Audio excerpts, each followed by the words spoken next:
Programa Diálogo com Edmo Bernardes. Apoio Valorap, BPO, Auditoria, Consultoria e Tecnologia. A CIRP, valorize o perto, valorize o próximo. Muscake, venha reconhecer a unidade Itatiaia. Sicredi, gente que coopera cresce.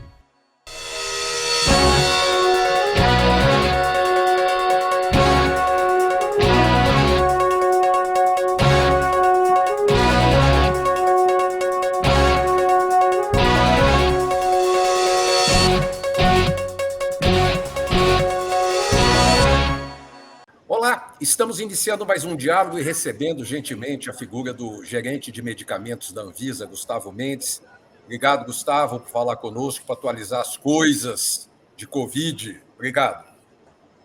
Bom dia, Edmo. Bom dia a todos. Uma honra estar aqui mais uma vez. Bom, vamos começar. 2 anos se passaram, muitas coisas aconteceram há 2 anos atrás. Toda aquele nervosismo, aquele frisson, aquela correria, nada sobrenatural, né? E que, dentro do que eu andei dando uma olhada aqui hoje, apenas 10 vacinas estão participando do grupo aprovado pela Organização Mundial da Saúde, que somam 20 imunizantes autorizados localmente em diversos países.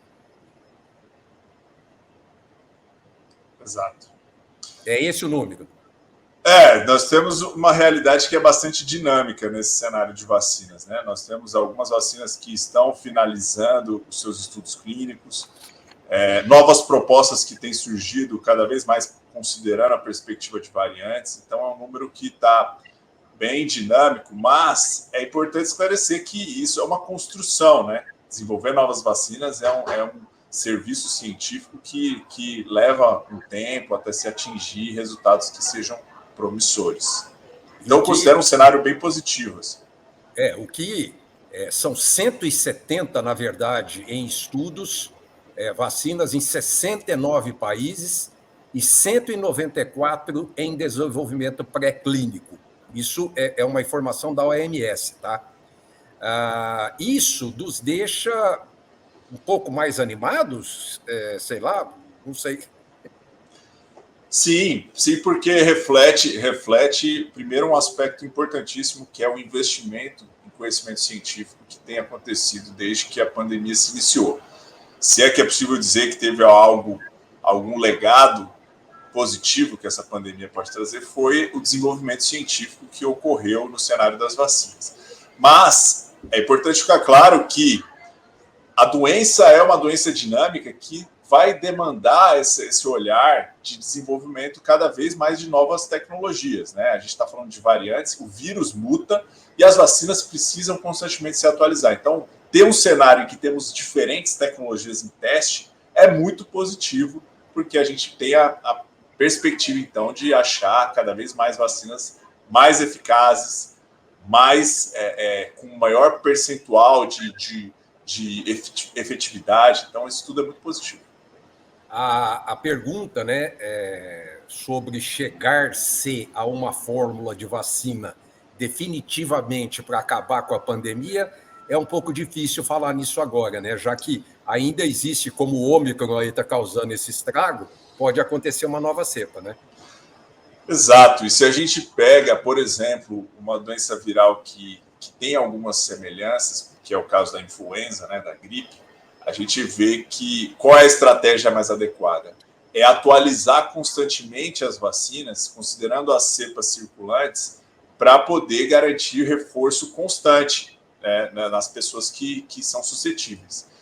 Não dá para dizer que a Covid vai ser igual à influenza, ainda estamos avaliando essas informações. Essas mutações e essas novas variantes sugerem algo parecido, mas é preciso acompanhar, porque pode ser que a gente tenha um cenário em que as mutações que venham acabam tendo dificuldades de circular e a gente tem a erradicação do vírus. Então, eu não sou totalmente cético em relação a essa possibilidade, mas isso são dados que vão se acompanhar ao longo do tempo. Bom, um dos avanços que a OMS está considerando, eu não sei se nós já temos alguma coisa, não impedido na Anvisa, mas se já tem alguma coisa de dado que chegou no Brasil, é a vacina intranasal, pelo nariz. Chegou alguma coisa para a Anvisa, não? Ainda não chegou, não. Chegou uma proposta de estudo de um desenvolvimento aqui no Brasil, inclusive com uma equipe da USP de São Paulo, que se propõe a apresentar uma proposta nasal, mas ainda não tem dados, né? Ainda está no desenvolvimento muito inicial, então ainda não temos nenhuma informação sólida sobre desempenho. Mas a gente sabe que é uma perspectiva interessante, até porque a gente consegue fazer uma ação mais localizada, uma ação que traz mais benefícios no aspecto de aplicação. Então, é uma perspectiva interessante, sim. A BBC News Mundo apurou nessas vacinas intranasais, aí estudo no mundo, que ela teria uma eficiência, né, futuro do pretérito, uma eficiência melhor que a intramuscular, já que a intramuscular se espalha pelo organismo e a nasal ela iria direto para os pulmões, estômago e quase que localmente dentro da onde deveria atuar. Pelo menos foi isso que a BBC News apurou em relação à vacina intranasal. Com relação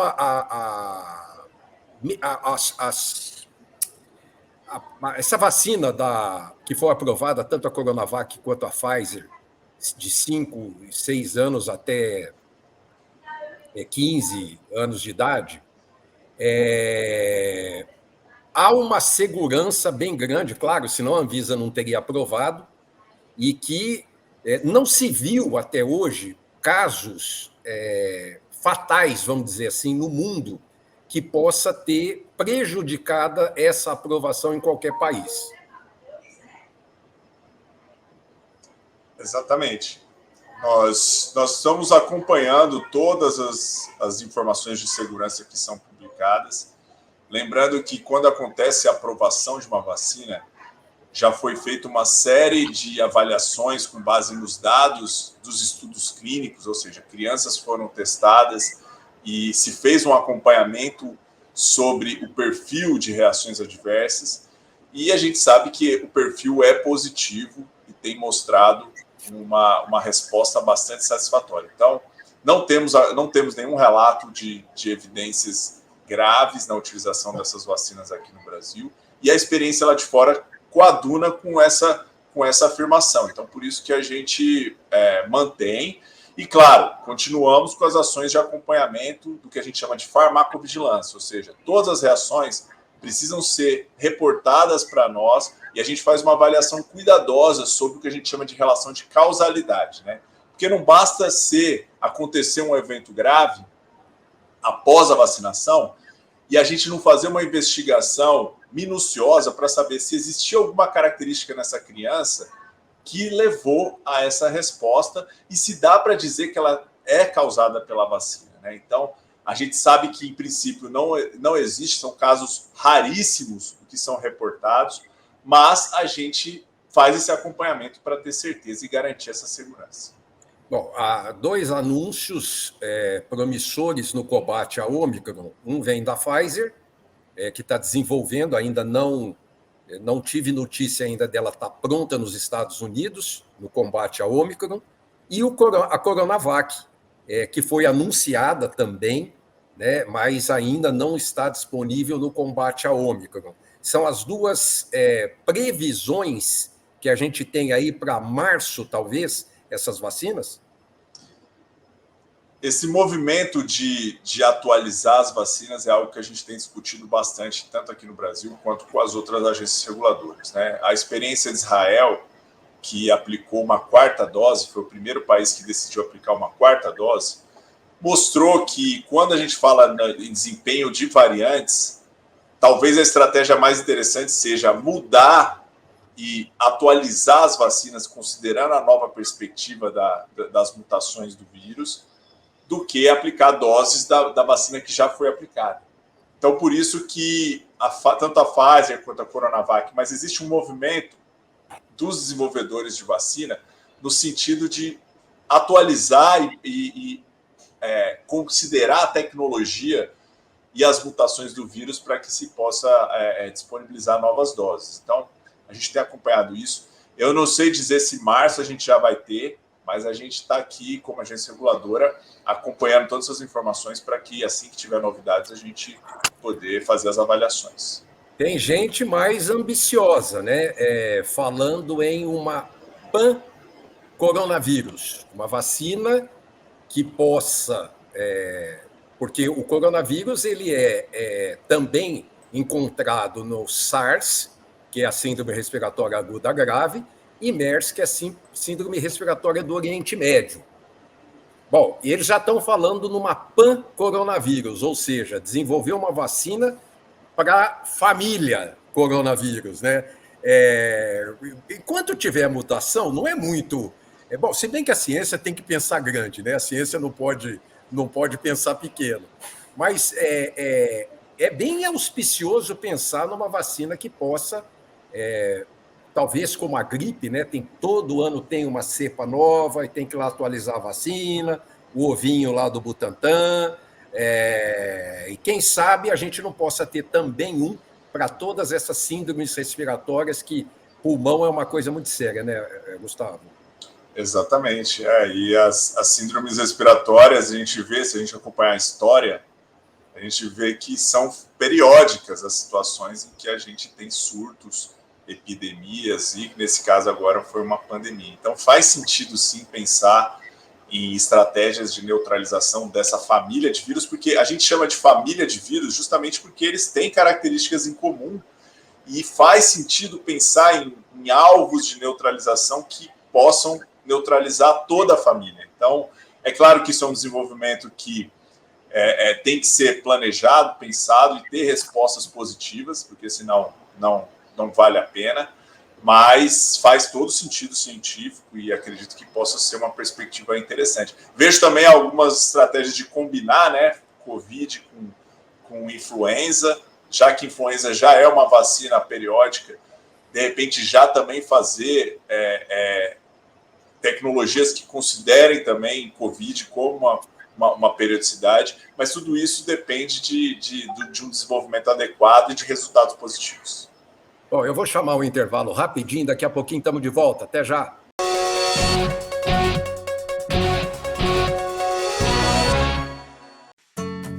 Hoje eu quero aquela brusqueta de pepperoni.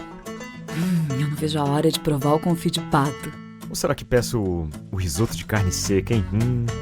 E eu mereço o brownie de sobremesa. Eu vou pedir a torta de chocolate com gelé de damasco. Nossa, a gente nem chegou e já tá pensando na sobremesa. O mousse cake da Itatiaia agora é My Mousse Cake. O mousse cake que você sempre amou, com tudo que você sempre pediu. 1924. O desafio está no ar. Rádio Clube. Liderança total. Lembra daquela festa onde você foi, que tinha um monte de gente e de você chamando mais amigos? Afinal, sempre cabe mais um, não é? Você também se lembra que, depois da festa, teve beijos nos pais, nos avós e abraços nos amigos? Pois é, um deles está agora na fila do hospital esperando uma vaga. Falta de ar. Valeu a pena? 3 ou 4 horas de diversão para colocar em risco a vida de uma pessoa? Tome cuidado, porque assim como o vírus, arrependimento também mata.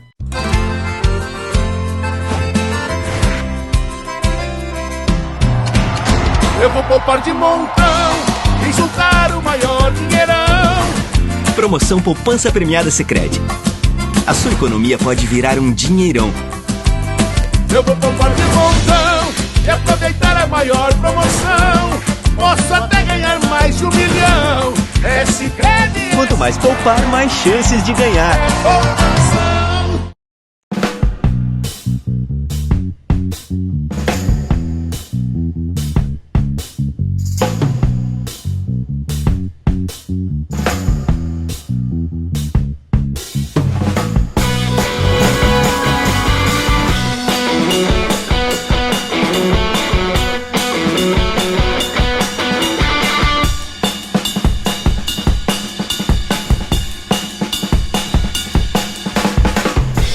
Diálogo, apoio, Valorap, Acirp, Muscake e Sicredi.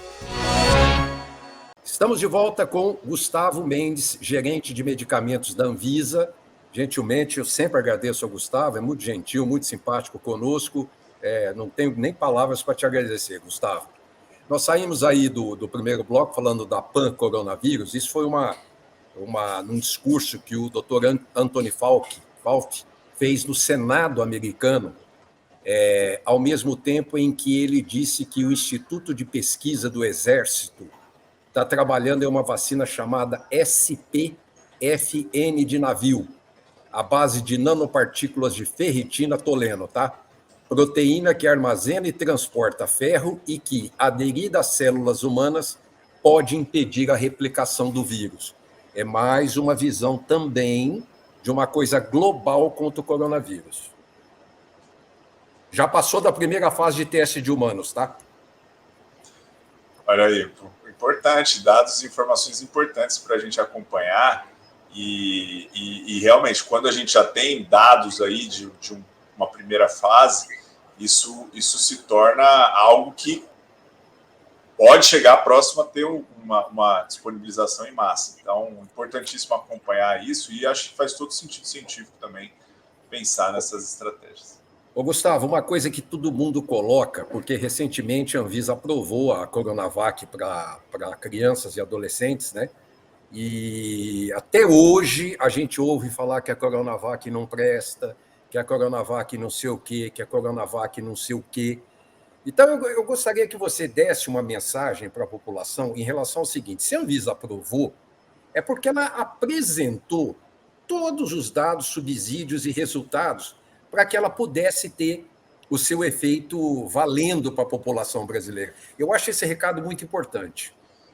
Claro, não, e é fundamental entender por que a gente aprova a vacina. Em primeiro lugar, é preciso ter informações e dados que mostrem eficácia.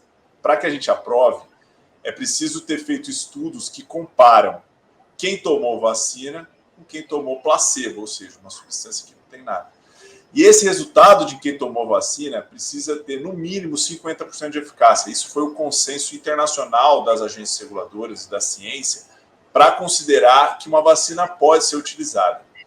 Então, é preciso ficar claro que a nossa aprovação tem por base resultados científicos que demonstram que a vacina funciona e que não tem riscos significativos. E é importante ficar claro também, e muita gente pensando, mas a Coronavac tem um percentual de eficácia menor. Esses dados são dados que são científicos, são dados para aprovação da agência. Mas quando a gente fala de vacinação, a gente está falando de uma estratégia de saúde coletiva.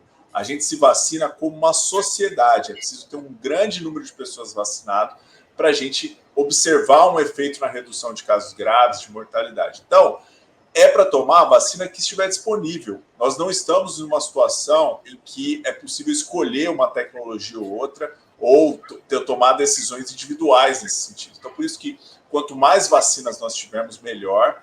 E no futuro, pode ser que a gente repense alguma outra vacina, mas nesse momento a gente tem que se atentar que o critério regulador para aprovação significa que a vacina tem eficácia e não vai trazer risco para as pessoas. E tem dois estudos extremamente importantes, né? Um aqui em Serrana com a Coronavac e outro em Botucatu com a vacina da Oxford.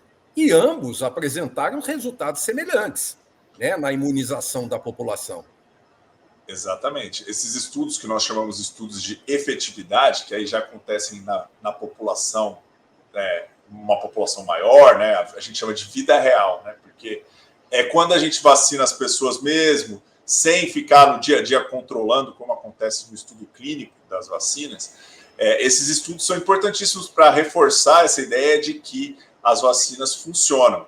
No caso da Coronavac para criança, por exemplo, a gente viu um dado do Chile que vacinou mais de 5 milhões de crianças e a gente acompanhou com muito cuidado todos esses dados e observou que teve uma redução significativa na hospitalização e nos casos graves. Então, para crianças que hoje têm 2 vacinas, Coronavac e Pfizer, é para tomar a vacina que estiver disponível o mais rápido possível. Só uma perguntinha, talvez não seja da sua área, mas eu só vou perguntar, se não for, não sei porquê, está bem respondido. A Janssen sumiu. Aconteceu alguma coisa ou é falta de produto realmente ou de importação do Ministério? Não tem nada a ver com a Anvisa. Não tem a ver com a Anvisa. Ela está mantida a autorização, inclusive em breve ela deve migrar para registro, né, para ser uma vacina registrada. Mas a aquisição e a disponibilização fica a cargo do Ministério, dos governos. Pronto. Então tem a ver com essa questão aí. Não precisa ir mais à frente, não. Ô, Gustavo, vamos lá. A Anvisa suspendeu a venda de uso de testes com saliva para a Covid-19 que não vou falar o nome de uma rede de farmácias aí estava empregando. O que aconteceu aí? Esse tema também não é da minha área, mas eu não, tudo bem. Vou só reforçar o que é o nosso trabalho. O nosso trabalho aqui como agência é garantir que os produtos que vão ser disponibilizados para a população sejam seguros, eficazes e tenham qualidade. Então, sempre que a gente observa que um produto não cumpre com os critérios técnicos ou está induzindo o consumidor a um equívoco no entendimento, há uma ação de fiscalização que pode gerar o recolhimento do produto ou impedimento de fabricação. Então, tem esse caso aí desses kits, mas tem várias outras situações de produtos ou medicamentos que podem pôr em risco ou gerar uma informação falsa, e por isso que a gente toma esse tipo de medida. Os autotestes, né, recentemente aprovados pela Anvisa, no começo da parte do Ministério da Saúde, houve uma preocupação, e eu acho lógica, né, com relação à notificação. Nós, saúde pública, né, sem pesquisa, sem estatística, ninguém combate a saúde pública, ninguém faz absolutamente nada com a saúde pública. Mas não é papel da Anvisa esse, a não ser dizer, olha, o autoteste pode ou não pode ser feito. Tecnicamente, ele está podendo ser feito. Agora, se ele vai ser implantado, não é com a Anvisa. Exatamente. A nossa equipe de especialistas aqui, que inclusive é uma equipe dedicada à questão de avaliação de kits de diagnóstico, de produtos para a saúde, é uma equipe que vai verificar se aquele kit específico cumpre com os requisitos para utilização ou não. Agora, a disponibilização, a aquisição, a estratégia de notificação, isso tem a ver com os gestores de saúde. Bom, os números que eu vi, não sei se correspondem, a eficácia do autoteste disponibilizado é de 85%. De acerto, né? Confere esse número, não? Eu não tenho essas informações, também não é da minha área isso, né? Como essa kit diagnóstico, eu não tenho essas informações com detalhe. É que, na verdade, eu fui ler para a gente poder conversar inclusive, existem recomendações nesses números do autoteste, que é a questão da pessoa que apresentar negativo, está aqui, negativo com sintomas. Quer dizer, a pessoa apresentou negativo, vai ter o sintoma, então está sendo recomendado realizar novamente o autoteste 2 dias depois, mas tem que ficar de olho nos sintomas. A outra possibilidade é o positivo, perdão, o negativo sem sintomas, às vezes houve um contato com alguém contaminado, também é recomendado que se repita esse teste, em função dos números de 85%. E o positivo, independente dos sintomas, há uma recomendação da Anvisa para que a pessoa procure o serviço de saúde para notificar e acompanhar o negócio. Você já falou que não é da sua área. Não, e é importante ficar claro que a carga viral da Covid-19, ou seja, a quantidade de vírus que pode ser detectada, ela tem um período ideal, né? Um período ideal para diagnóstico. Então, se de repente você está fazendo o teste muito cedo, em que a carga de vírus ainda não se replicou o suficiente para ser detectada, ou se você está fazendo muito tarde, pode ser que seja um falso negativo. Então, por isso que existe a importância de se atentar a essas regras aí que foram determinadas. Esse índice de 85% foi fornecido pelo Dr. Marcelo Otsuka, da Sociedade Brasileira de Infectologia. Foi ele quem deu esse número, também não é apenas uma curiosidade, mas eu acho que, nesse momento, se a gente não consegue, por questões técnicas, né, notificar, não notificar, o mais importante é a pessoa detectar se está com o Covid, né? Num momento de transmissão assim gravíssimo, e agora com esse aumento do número de óbitos, né, significativo, é recomendável, faz o teste, se não for notificar, porque tem vários problemas de saúde pública que são exigidas notificações junto ao órgão de saúde, né? Dengue é recomendado que haja estatística, enfim, chikungunya é recomendado, mas a pessoa não vai falar. Então, não é esse caso de Covid também que vai fazer com que a pessoa deixe de fazer o autoteste e, além do seu cuidado próprio, cuidar da população e da família, né? Exato. Bom, foi anunciado lá nos Estados Unidos o autoteste com valor de $10. Aqui no Brasil, ele pode chegar entre R$70 e R$100, o valor que está sendo considerado. Ou seja, independente de qualquer coisa, o Ministério da Saúde já disse, pelo menos até agora, que não vai comprar para colocar na rede SUS, então a pessoa tem que recorrer a farmácias, drogarias, alguém que tenha algum teste aprovado pela Anvisa, correto? Exato. Agora a gente está avaliando os testes, né? Então, saiu uma resolução, a Anvisa aprovou uma possibilidade de liberação desses autotestes, e agora cada empresa vai ter que fornecer esses dados para que seja considerado pela agência se realmente são eficazes, são seguros e têm qualidade. E só diferenciando para a gente encerrar, doutor, hoje nós temos o RT-PCR, que é o mais chamado teste ouro, né? Nós temos o teste rápido, que é aquele com uma gotinha de sangue, e o autoteste, ele é feito ou com a saliva ou o que faz com o material retirado do nariz. Nós temos esses dois aprovados na Anvisa? Não, ainda, para autoteste ainda não tem nenhum, né? A gente não aprovou nenhum ainda. Mas existe sim a proposta de ter uma coleta de saliva, né? E também de material nasal, né? Essas duas formas de coleta, sim, existe essa intenção, mas ainda não existe a aprovação dos kits propriamente ditos. Bom, Gustavo, muito obrigado. Nós chegamos ao final do programa. Eu acho que é sempre bom trazer isso para a população, às vezes mito. Eu gosto da coisa bem coloquial, eu não gosto muito da coisa técnica, porque senão a população não entende. A população precisa entender a coisa de uma maneira bem coloquial, bem tranquila, para poder entender as coisas. Então, muito obrigado, porque você faz isso para a gente, é isso que a gente queria. Eu que agradeço mais uma vez aí pelo convite, pela oportunidade. Um abraço para o pessoal da minha terra aí e até uma próxima oportunidade. Semana que vem, pessoal, a gente está de volta com mais um programa. Obrigado. Programa Diálogo com Edmo Bernardes. Apoio Valorap, BPO, Auditoria, Consultoria e Tecnologia. A CIRP, valorize o perto, valorize o próximo.